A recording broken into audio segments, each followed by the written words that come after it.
Hey guys, welcome back. All right, so Scorpios, I thought we'd jump on into a little bit of mythology storytelling inspiration for this one. So I did a pre shuffle for Scorpios, and you guys got the Emperor, which is Zeus, is associated with the Emperor in this deck. So a little bit about Zeus. He is the supreme ruler of the Olympian gods, but he first had to fight off his own father, Cronus, and of course all the old gods, the Titans. So um, when Zeus was born, as well as all of his other siblings, his father would eat all the siblings because Cronus had been told that there was some prophecy that his children would overthrow him. So he would eat all of his children.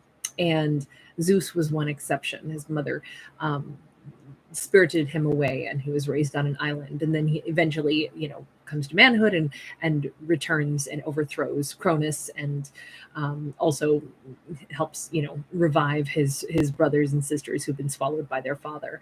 So they overthrow the old gods, the Titans, their parents, and then decide to divvy up the earth to rule over. And so Zeus becomes kind of like the lead of all of this, and he becomes the god that presides over the sky and thunderbolts. And he in turn he marries Hera, but has many other flings with other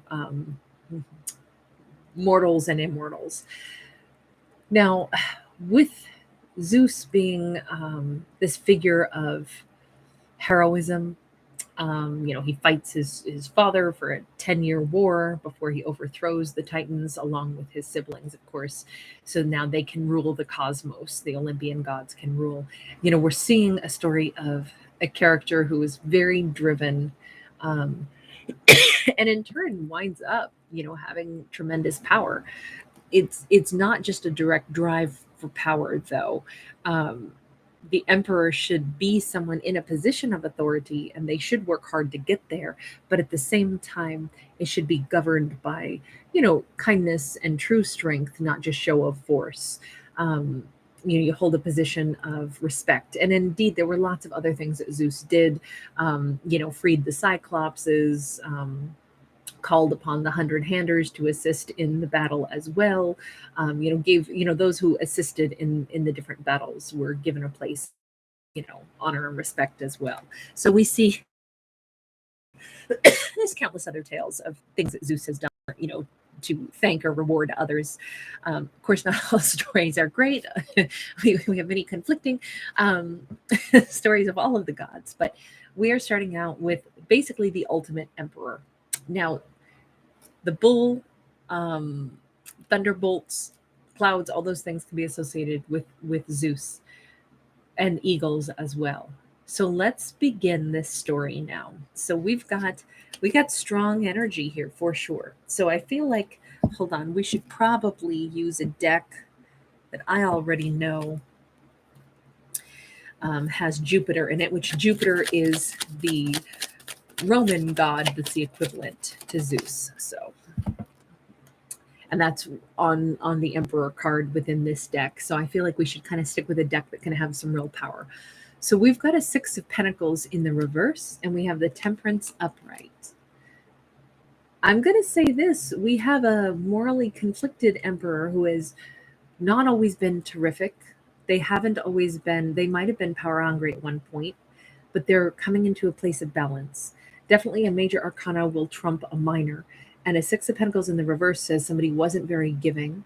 But when we get into the temperance energy of Sag, we definitely have giving energy. We definitely have, especially with this card, the universe has taught and perhaps humbled an emperor and made them into a better version of themselves. So if Scorpio has dealt with someone, they may not have been an emperor in the past. Scorpio, in fact, may have poor memories of this person. Oh, Three of Cups in the reverse. And they might have said, never again. I won't deal with somebody like that again. That side note that Zeus had other, romantic interludes. Let me put it this way. This version of an emperor is not out seeking third parties. A balanced, solid emperor is not going to be out, looking to create drama or heartbreak or just be about a hedonism.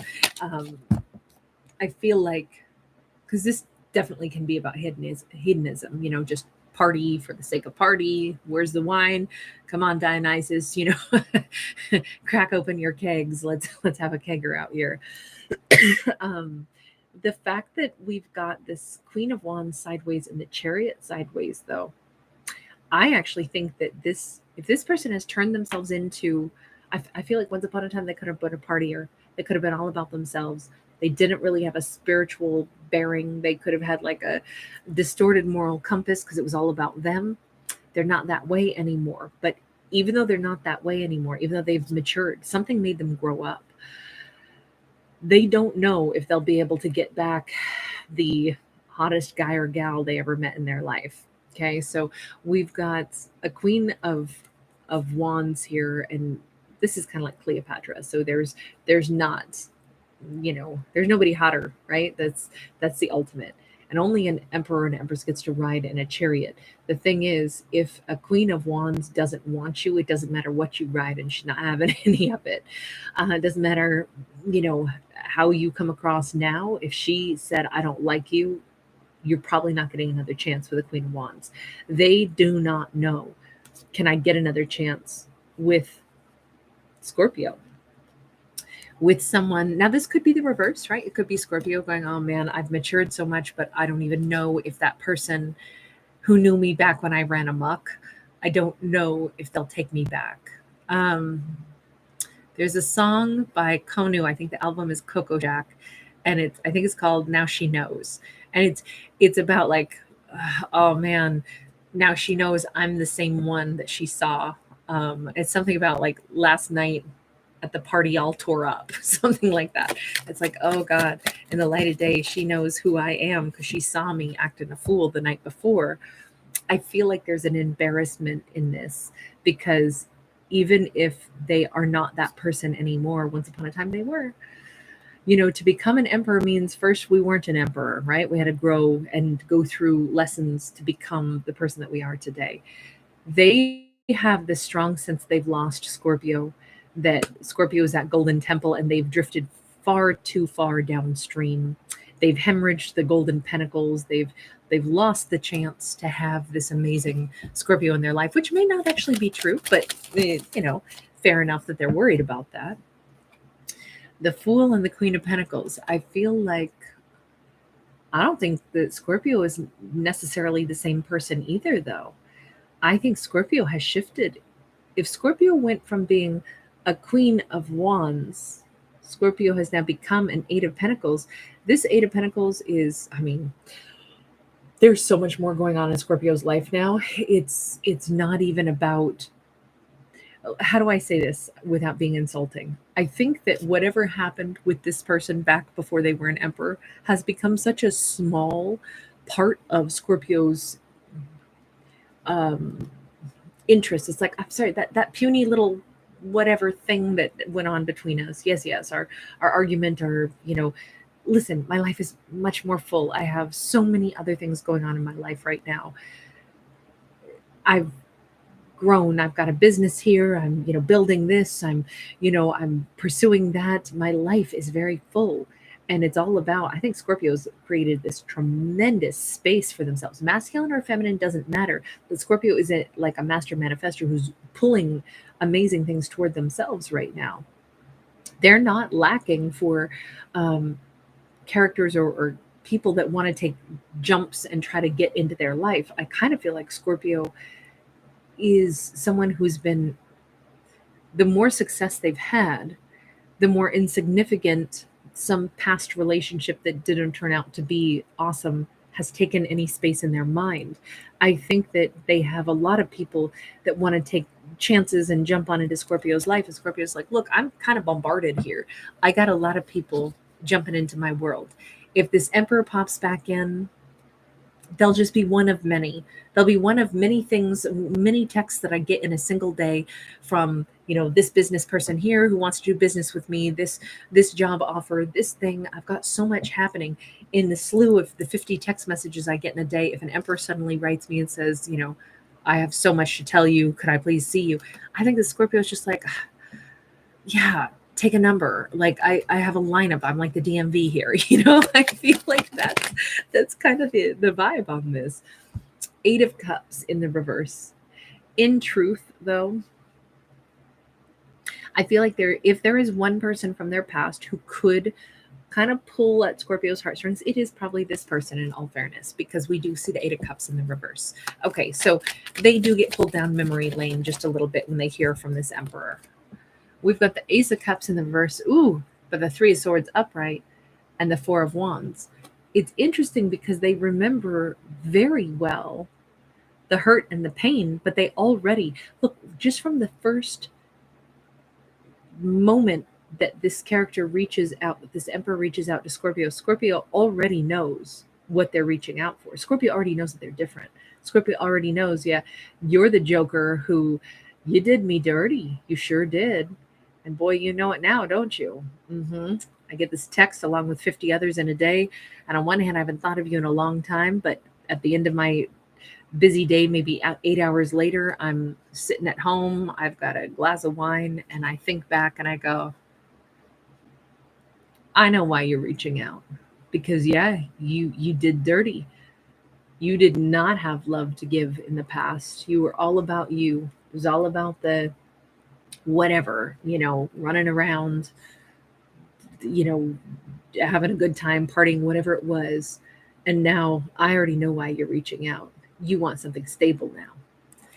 I think that the Scorpio knows before they even, I don't think they react and I don't think they respond, at least not for like 8 hours.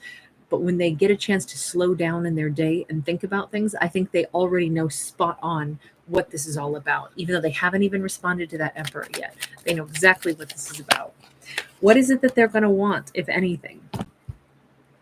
Seven of Cups, they don't know. So, on one hand, the Scorpio may say, I don't know what I want to say to them just yet. This could be a same sex couple, could be masculines. It doesn't have to be, it's just a side note on that. We have the Star, Aquarius energy. We have the Princess of Pentacles. We have the Nine of Cups. We have the King of Swords. So, anyway, we slice it. I think Scorpio's going to give themselves the time and space before they even talk to this person to do some deep dive and say, okay, hold on. How is my life going? What are my wishes, hopes, dreams, and goals? Am I moving toward those things? Am I happy with the way things are? Now that I've established that, like, this and this and this are awesome in my life, these things I'm super excited to have achieved. I still am on this road of more achievements. Now, when I respond to this person, I'm not going to just somehow alter my life to give them space to come into my world and they're going to tell me what their life plan is for us. I'm not necessarily even going to give them more than what I can pencil in on my busy schedule, because this is like a Scorpio who has there is a stern energy here. There is this, these guidelines, these boundaries. They're not going to let anything in their life get rocked or shaken or disrupted. Just because somebody else wants to come into my world does not mean that I will be altering anything to accommodate them. If I hear them out, fine, I'll hear them out. But they don't get to walk in and tell me the life they're going to give me and how it's going to be.